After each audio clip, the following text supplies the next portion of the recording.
Hello, everyone, and welcome to What's the News?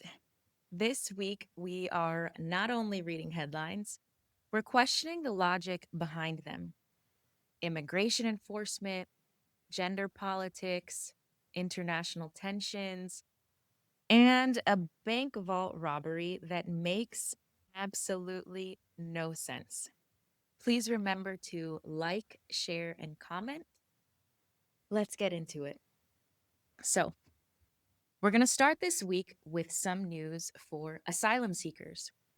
The Trump administration is planning to prevent asylum seekers from attaining work permits for a year due to a backlog that's alleged to take decades to clear. The U.S. Citizenship and Immigration Services said they would bar applicants from gaining employment authorization for a year after the application is submitted to provide additional time for the agents to be able to decide on the case. These changes could affect around 500,000 immigrants yearly, which could lead to billions in potential earnings losses. However, the filing did state that if employers are able to hire American workers to fill the jobs the asylum applicants would otherwise hold, the change in earnings to such aliens would constitute beneficial wage and benefit transfers to American workers and would potentially pose no productivity loss or cost to employers.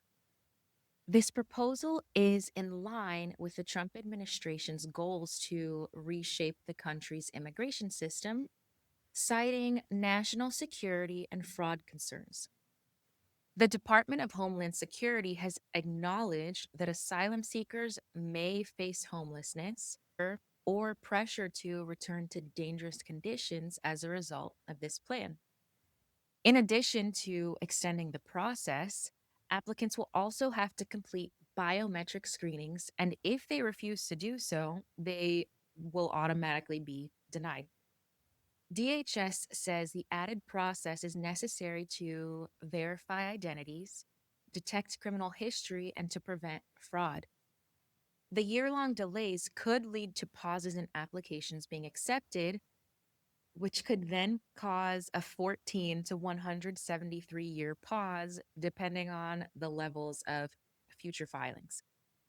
This proposal would deny work authorization to any asylum seeker who might have entered the U.S. unlawfully and did not express asylum intent within 48 hours, or someone who filed their asylum application more than a year after arrival without an exception, or if they have certain criminal histories or derogatory information, even absent of convictions.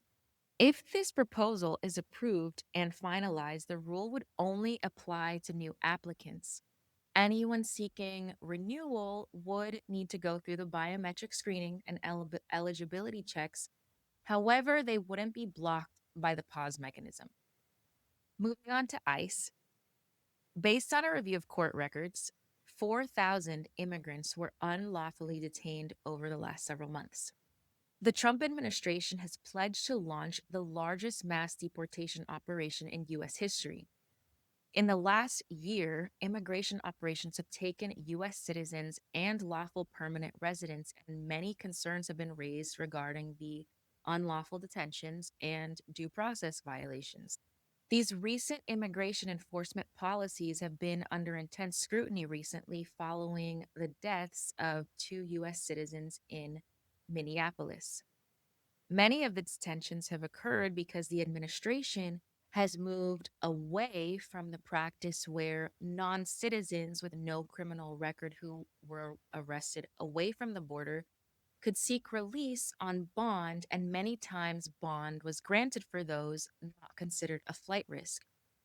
Mandatory detention was historically limited to those who recently crossed the border and those who had criminal backgrounds. However, earlier this month, a federal judge upheld a policy of holding large numbers of detainees without bond hearings. Now, back to the opening issue. Hundreds of federal judges have ruled that ICE was illegally detaining people.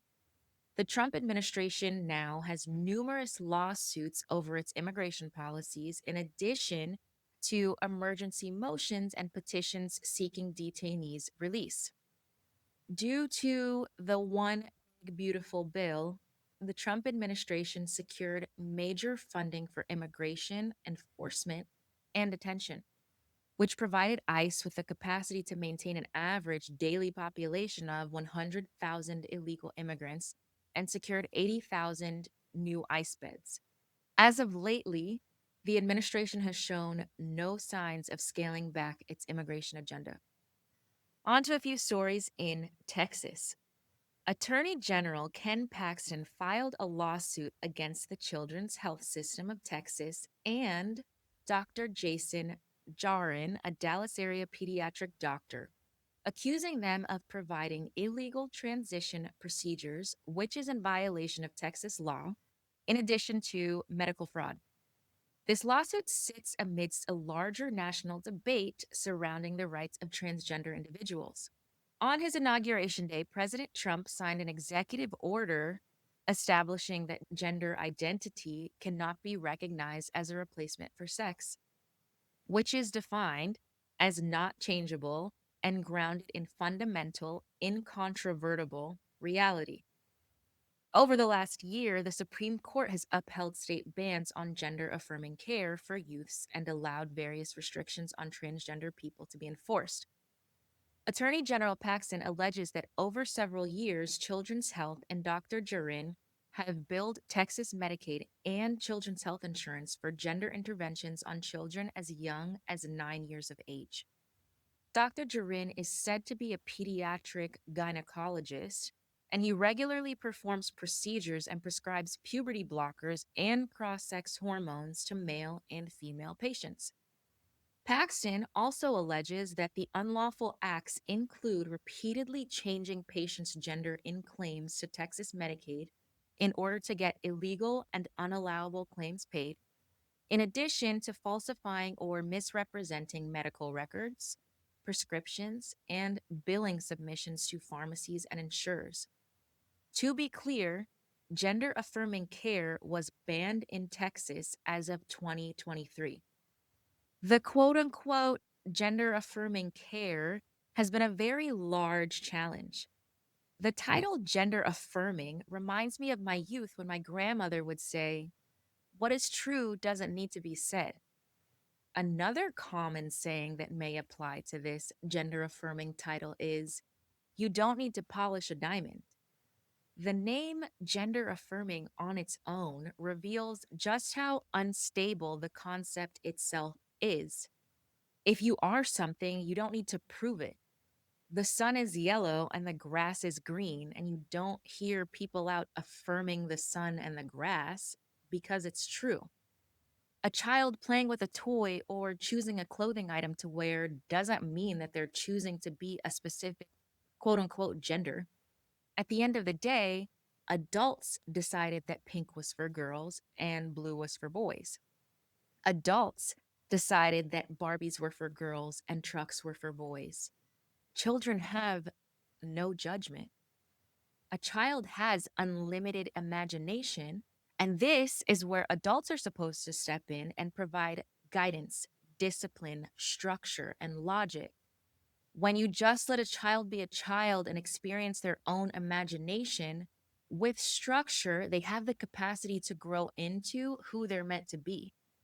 But when you step in and tell your son that he's playing with a Barbie, so that must mean he wants to be a girl, or you tell your daughter that since she's wearing a Tonka shirt, that must mean she wants to be a boy, you step in and confuse the whole situation. You decided that a boy has to play with a truck and a girl has to play with a Barbie, not the kids. They are just living from a space of creation and joy. So, who's really confused here? You, who should have the capacity to define differences and place them in boxes, or your child who's just choosing whatever their heart tells them they would enjoy in any moment. Next in Texas, A Buffalo Wild Wings location is receiving calls for a boycott due to the fact that they are selling a halal version of their chicken wings. A video on Facebook circulated claiming that this B Dubs location has chicken wings that were approved by halal monitoring services, which ensures compliance with Islamic dietary law. The Muslim population in Texas is currently around 400,000, which is actually the highest Muslim population of any state. This growing population has created heated divisions spurred by Governor Greg Abbott declaring the Council on American Islamic Relations a foreign terrorist organization, despite their claims to be a civil liberties group. Governor Abbott also signed House Bill 4211 into law this past year. This law bans residential property developments from creating Sharia compounds and defrauding and discriminating against Texans. This came after a Muslim friendly city proposal submitted by the East Plano Islamic Center sparked quite a bit of backlash. In Utah, a father, was charged with first degree aggravated child abuse because he reportedly waterboarded his daughter, aged 16, because he thought that that was valid punishment for a dirty room. During the investigation, the detectives also found that the girl was backhanded on the torso due to visible bruising. The girl has since been placed outside of her family home and in the care of an older sibling. If I may say, this is absolutely wild. Here's this poor girl in a simulated drowning, and most kids are complaining that their phones are being taken away for all of 24 hours. Tim Walz is back in the news for what this time, might you wonder? He said that he would rather eat glass than temporarily take a temporary position in the US Senate before his successor steps in. Okay, so we remember in September 2025, Waltz launched his reelection campaign. And then in January of this year, he pulled out due to scrutiny surrounding his social services programs. In other words, his daycare scandals. Despite other viable issues revolving around Tim Waltz in general, I think it's fair to say what a complete blessing it is that this is not the vice president of this country. In Tennessee, a new bill passed the state house that will allow private groups and individuals to refuse to recognize same sex marriage. This bill clarifies that the Supreme Court case that granted same sex couples the right to marry only applies to the government and other public entities because they are legally bound by the restrictions in the clauses of the 14th Amendment. To clarify, it does not change the law. It just states that private citizens are not legally bound by the amendment. Concerns around this clarification are directed more towards people of same sex marriages who may live in small rural places. This bill is now on its way to committee reviews, and then it's going to make its way to the Senate for approval. In New York, Mamdani is being condemned as he's looking to implement an increase in property taxes. On his campaign trail, Mamdani expressed that he would fight for property tax reform to help overtaxed apartment buildings. The tax hikes are concerning because they would send thousands of rent stabilized buildings into further bankruptcy. Mamdani is looking to close a $5.4 million budget gap. He prefers raising income taxes. However, as we've mentioned before, Governor Kathy Hochul openly opposes that. So the second option that he's come up with is raising property taxes, which would be the first increase since the early 2000s. Mamdani is technically allowed to implement this without state approval, and he openly acknowledges that it's going to be painful for many New Yorkers. He also claims this is something that we do not want to do, and this is something that we are going to utilize every single option to ensure it does not come to pass, which has led many to believe that he's using this as leverage to have the income tax approved. Currently, property taxes in New York are 12.28%, and he's proposing raising the tax to 13.45%. Currently, around one third of rent regulated housing is struggling due to property tax expenses. So, this new property tax proposal, combined with his pledge to freeze rents for 4 years, would be detrimental to thousands of units. Many are in opposition to this proposed tax hike, pointing out that if he actually cared, he wouldn't use housing as an opportunity to squeeze additional money out of people. Now we'll head overseas. In China, a firecracker store exploded, caught fire, and the incident is now under investigation. Firecrackers are widely used without restriction, especially with the recent passing of the Lunar New Year. Some cities in China have banned firecrackers due to safety concerns and air pollution. However, the bans are controversial because culturally, firecrackers have been used to scare off evil spirits. In Nigeria, at least 50 people were murdered and several women and children taken after armed men attacked a village in northwestern Nigeria. The attackers ravaged the village for around 11 hours, burning down buildings and shooting anyone who attempted to flee. A day prior to the attack, residents of the village reported seeing more than 150 motorcycles with armed men to the security forces. However, the warnings were ignored. The security of the northern part of Nigeria has been a subject of concern lately, with growing attacks similar to this and growing abductions from Islamists.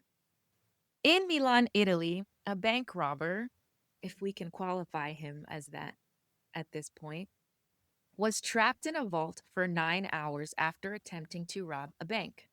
A 24-year-old Bangladeshi national entered a Unicredit bank during business hours and made his way to the vault. By 9 p.m., surveillance cameras revealed him attempting to break into safety deposit boxes. Now, you may have some questions, such as how is it that this guy found his way to the vault of a bank? Shouldn't the vault be more protected? Who was the manager in charge that didn't ensure that the premises were vacated before closing? All logical questions. When the police finally arrived, they couldn't get to the guy to arrest him because the keys to the vault were locked in a safe that wouldn't open until 8 a.m. the following morning. Firefighters also arrived to attempt to break into the safe to get the keys. By 5 a.m., the suspect was finally released from the vault and was arrested on suspicion of attempted aggravated assault.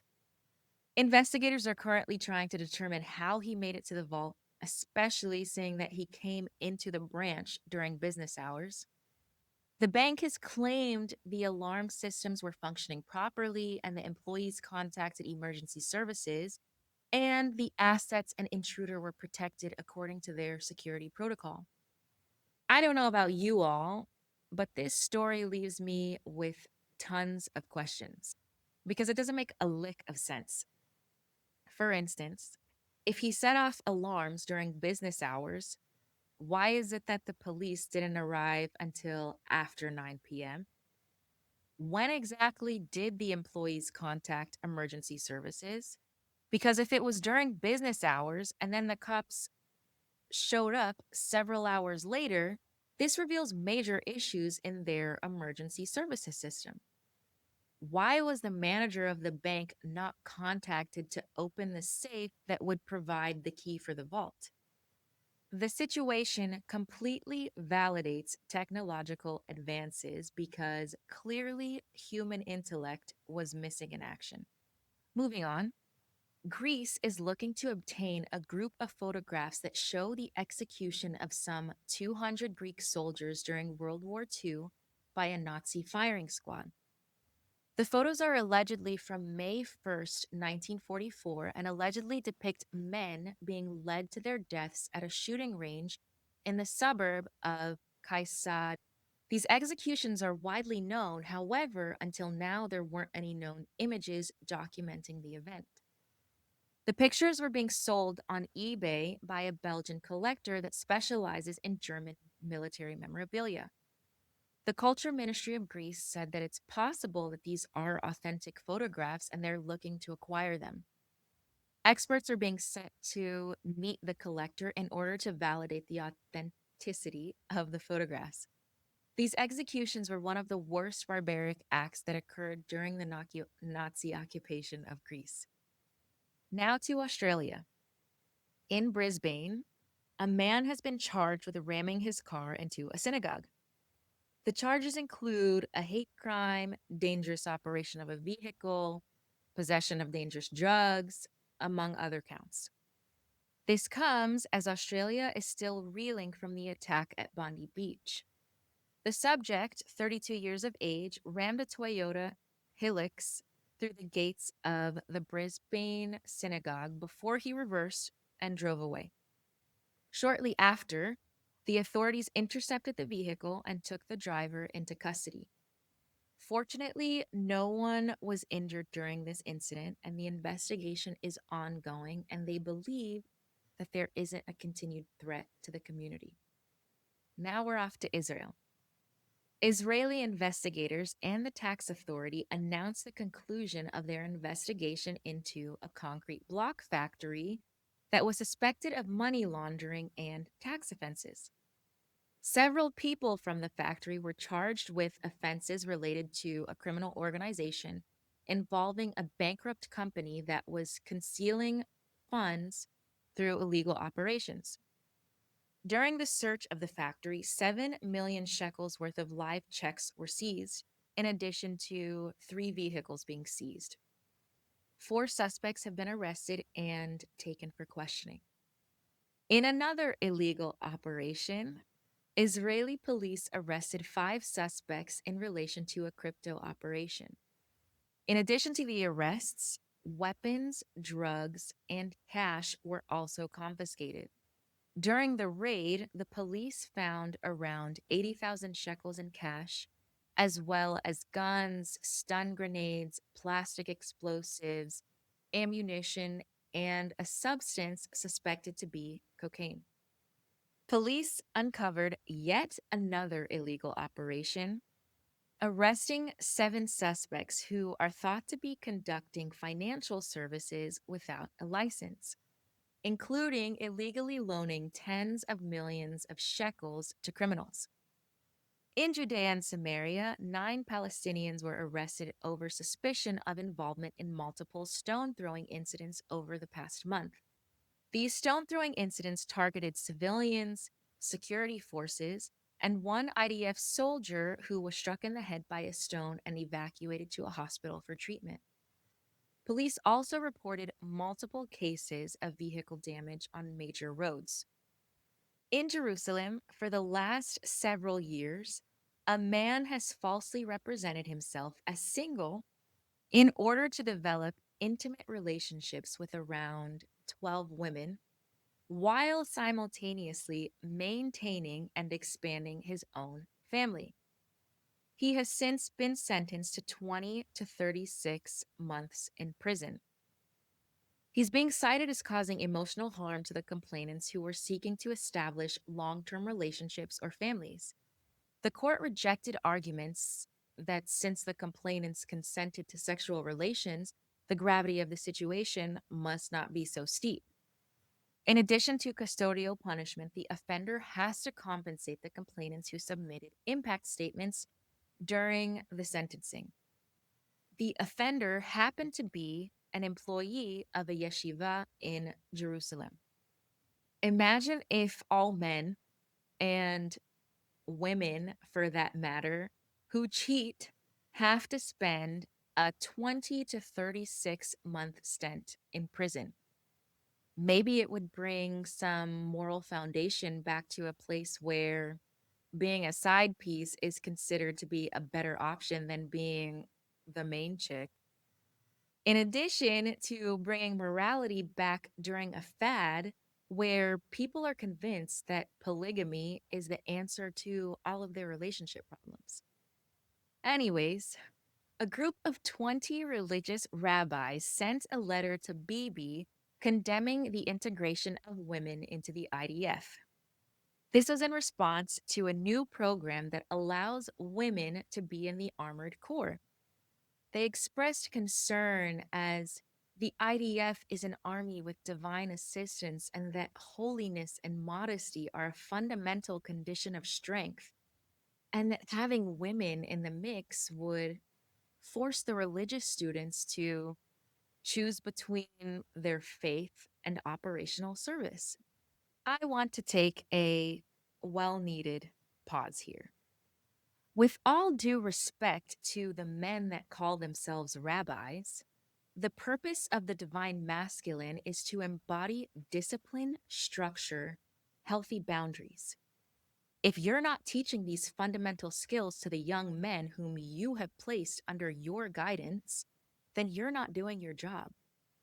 The divine feminine is the light to be revered and protected, and there very well can be a place for that in the armed corps. But for centuries, we've been made to punish women for men's lack of discipline, structure, and healthy boundaries. Seems like a personal problem with accountability and responsibility to me. It's 2026, and it's about time we become more aligned and stop blaming women for a boy's lack of self control. Let this be a reminder.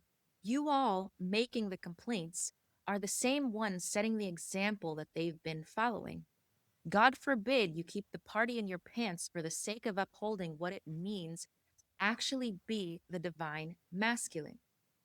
Moving on the 22nd of Shvat every year, Kolel Chabad holds bat mitzvahs for daughters who have lost their fathers. The mitzvahs are actually a part of a larger educational effort over the last 30 years. Many Kolel Chabad staff began to notice that the orphan children would fall through the gaps of the education system, so the organization created a support network, including tutors, extracurricular activities, mentoring, and guidance, focused on helping each child finish high school and take their next step. What makes this story even more touching is that many of the alumni of the organization have fallen in this war, therefore leaving a second generation of fatherless children. The day prepared for the girls begins with a reception and a sweets bar as mothers and daughters arrive, and then each girl steps into the studio for a photo shoot. And then there's a blessing from a rabbi, and a singer invites everyone to the dance floor to celebrate. This year, the girls participated in a workshop where they got to separate challah and braid dough together. At the end, each girl received a gift, and there was a trip to Rachel's tomb. This has become a space where widows and daughters can come together to feel as normal as it is possible in such a difficult situation. Last but not least, Muay Thai phenomenon Ahavat Hashem Gordon beat his Turkish opponent a mere day after there were high tensions during the weigh in. Now, it's normal before a fight that you trash talk each other and blah, blah, blah. During the event, the Turkish fighter lunged at Ahavat and grabbed him by the neck, and they were both restrained. However, the Turkish fighter ended up kicking Ahavat in the mixed midsection before they were separated, or as they were separated. Now, as a boxer myself, I always find these pre match dramas to be so silly because if you watch them, they look staged and it makes me laugh. Strength lies in stillness. And if I need to prove to you before the fight that I'm better than you, I should probably go back and complete some more training. Anyways, the fight itself only lasted 2 rounds. The Turkish fighter landed an uppercut before Ahavat knocked him down to the floor with a straight right. Fast forward a little, and they were in a hold together. And when they were separated, the judges saw some blood and decided to end the fight.